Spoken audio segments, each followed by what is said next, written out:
Welcome to Abiotic Factor. This video will be teaching you the introductory basics in how to get started and early survival mechanics to ensure a smooth start into the game.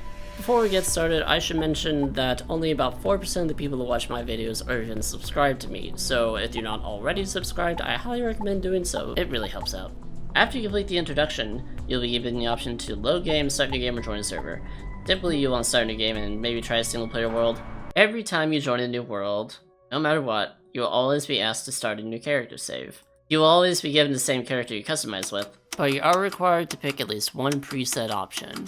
So if you're just starting out, I recommend start with Summer Intern. That way you can pick and choose how you want to go about your game.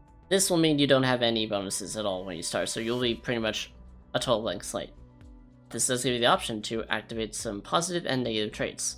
Negative traits usually make you more susceptible to any ailments, and it'll also lock you out of any positive traits that match it. So if you want to, you can start without using any of your points, but the game recommends that you keep at least something. First, I'm going to start out with the Wrinkly Brain Meat, so we can earn XP a little bit faster. And we're just going to go with Asthmatic, so you can get the Fanny Pack, because the Fanny Pack gives you extra inventory slots, which is always good to have.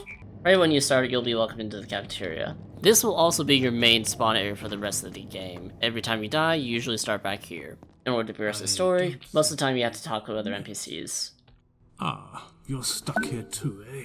Almost immediately you have access to use the bathroom, which as of right now doesn't have any monsters in it, but as soon as you progress the story even a slight bit, they'll be showing up here in no time. First aid kits typically have a healing syringe, a splint, or a bandage. Hit F, you can take all. With storage, if you split a stack, and if you hit Q and you have an item of the same type, you will store item on the same type. Either indicates that your items in your hotbar weigh 25% less than normal. This is good if you want to consolidate weight, which you don't have to worry about too much if you're just carrying these type of things, but if you're ever carrying something like a cafeteria table, then you will want that.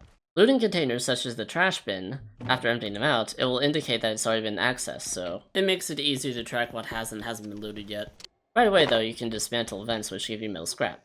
Scrap is the building blocks for almost everything in this game.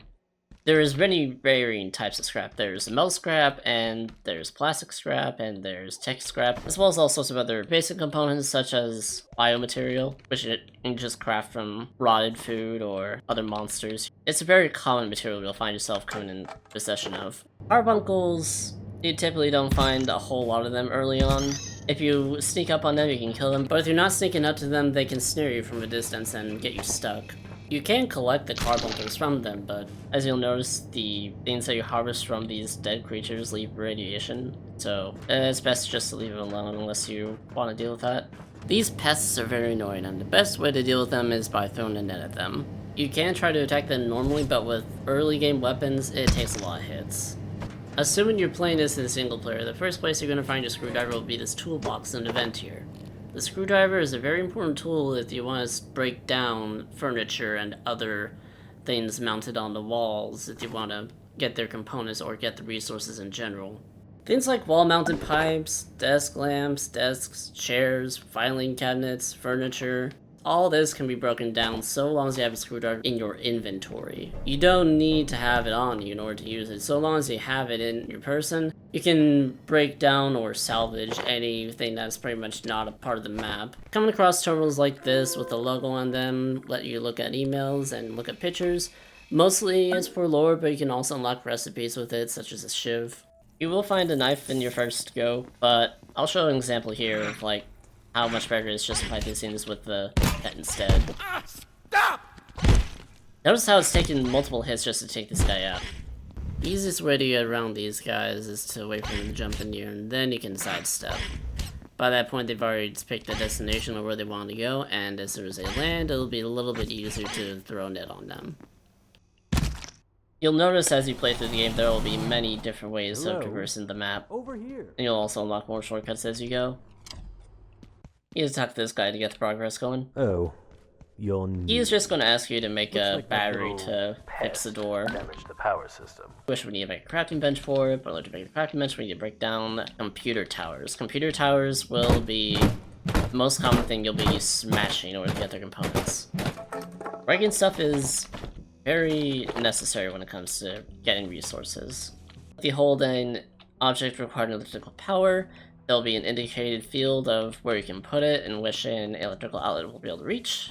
I typically like to put the first crafting bench right here, and like most things of this size, you need a screwdriver in order to build it. So, now that we have that, we need to craft a battery, which takes the components we just obtained from destroying that computer tower. And as soon as we craft it, Jaeger starts banging on the door. As soon as you open up the door, one of these guys will start spawning in. Just get it open. And this is where nets also come into play. This guy likes to charge at you, and it's almost unavoidable taking a hit from him. So what you want to do is you want to net him. You can get about 3, maybe 4 whacks before he comes unnetted. But you want to keep him netted, otherwise he's going to start non-stop hitting you. If you don't frequently net this guy at any given opportunity, he can very easily kill you. But after a while, you finally got it. If you ever start bleeding, you need to bandage yourself up, otherwise you will constantly be bleeding out. If you get more than one cut though, you will have to craft more than one bandage. Otherwise you will eventually bleed out and just straight up die. So Jaeger is not going to leave that spot. At all.